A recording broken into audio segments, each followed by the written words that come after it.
มาทุกคนกินข้าวแรงนำกันเนาะของกินเฮาก็สิมีปิ้งนมหมูเนาะมีเครื่องพันต่างๆเนาะมีแจว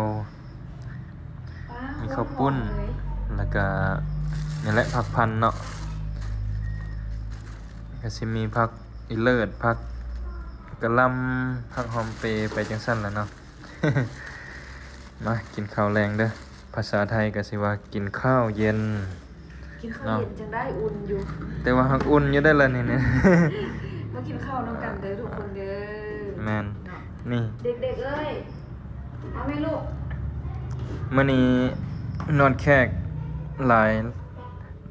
ละแต่งของกินบ่ทันเนาะก็เลยหันมาซื้อของกินสุกว่าซั่นซะมีข้าวปุ้นนำมาเด้อทุกคนเด้อมานวดมาทิพย์สิกินโซได้มื้อนี้ เดี๋ยวฟังโซ่พักก่อน กำลังซอกผักก่อนเด็กๆได้ซั่นเอ้าพันเฮ็ดซูชิ โอ้ยมีแต่ผักกะหล่ำเนาะบ่ลงมาทิพย์นี่บ่ค่อยชอบเอาบ่ ผักอันนั้นเด้ ผักอีเลิศ ผักอีเลิศก็มี เดี๋ยวซ่ คือว่าจับเห็นอยู่ โอเค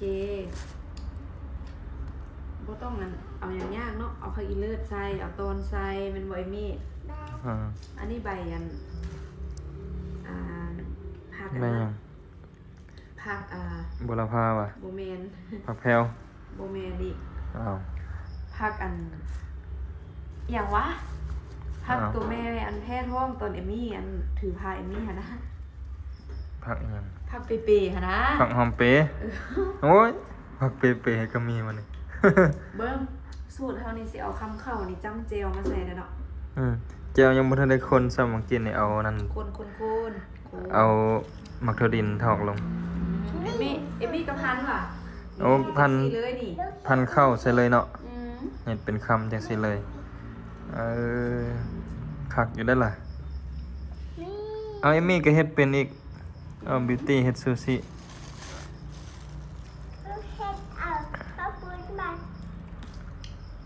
ลืมใส่เครื่องพัน ในเครื่องพันก็มีมักแตงมีหยังนี่เด้ ด้วย คักบ่แซ่บบ่มาวันนี้พอสิลองกินบ่ ให้แม่จับให้บอก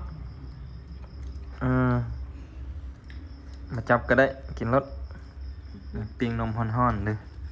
ฮันนี่แซ่บ